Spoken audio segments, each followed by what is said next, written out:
What's going on, guys? It's CTA Prime back here again. Today we're going to be taking a look at one of the oddest offerings from one of my favorite controller manufacturers, 8BITDO.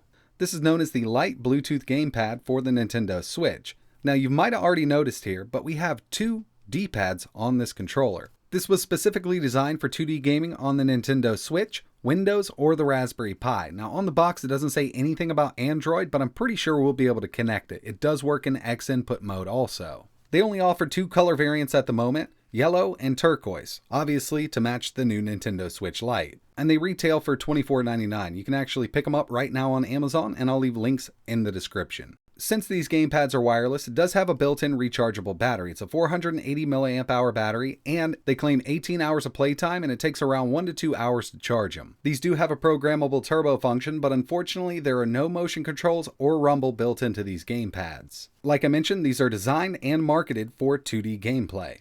Now, when I saw these online last month, I was really skeptical about the design, but it's kind of grown on me since. I actually really like the way this is set up. It's very thin, which makes it super portable, and we have all the buttons we need on here. It also includes a USB Type-C cable for charging the unit up. Now, personally, I play a lot of 2D games that don't require the analog stick on the Switch, Windows, Android, and the Raspberry Pi. So these will be perfect for people who like to carry their controller around. Now there's no analog stick on here, so it's not going to get caught in your pocket, and it'll sit in there really nice. It's a super thin design, very lightweight, and like I mentioned, 18 hours of playtime on a single charge. It's just really odd to see two D-pads on a controller. On the bottom here, we have our LED indicator to let you know which player this is. Up to 4 can be connected at one time. And they've always made it really easy to sync these gamepads up with Windows, the Raspberry Pi, your Android device, or even the Nintendo Switch.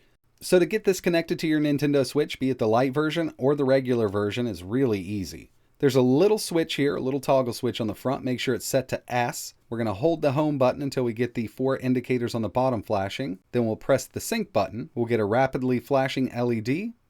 We'll go to our controllers here. Change order. And just give it a few seconds. It'll sync right up. Just be patient with it. And there we have it. We're now connected.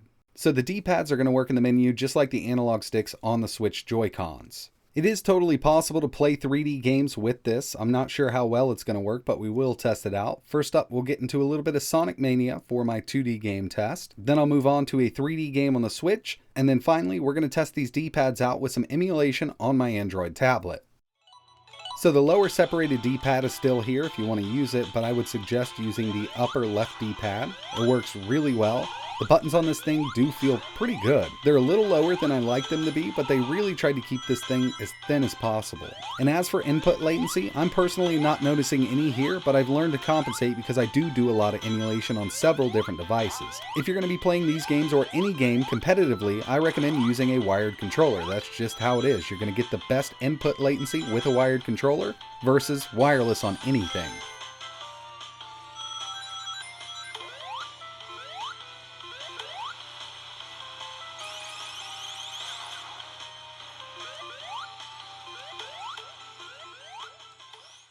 And yes, you can use this with 3D games, but like I mentioned, there is no rumble and there is no motion control built in, so you will have to use the buttons. And turning Mario around in Odyssey is a bit odd using the extra D-pad.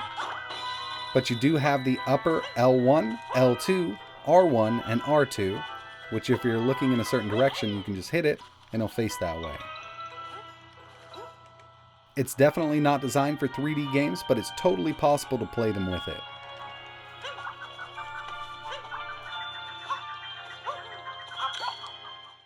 And yes, the controller does work with Android, even though it's not mentioned in the manual or on the box. Just put it in X input mode and pair it like you would any other controller.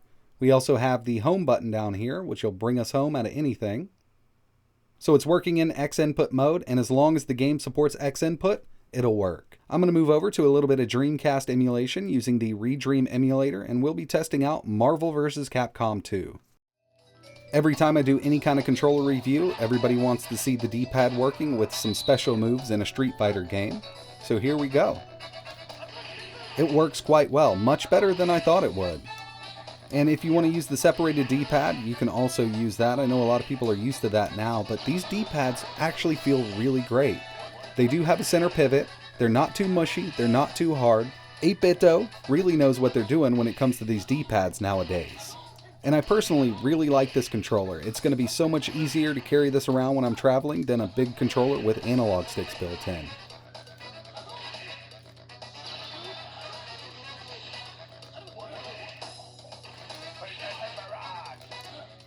So overall, I think it's an awesome little controller for 2D games. Don't expect to get this and play all your 3D games perfectly with it, but it will suffice for any 2D game that you want to play, be it on the Nintendo Switch, PC, the Raspberry Pi, or Android. It does have that USB Type-C connection, fully programmable turbo mode, and 18 hours of battery life. I mean, for 25 bucks, I think it's a great little deal.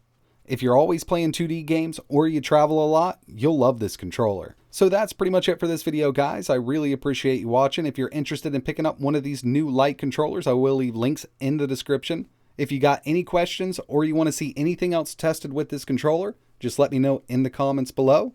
But like always, thanks for watching.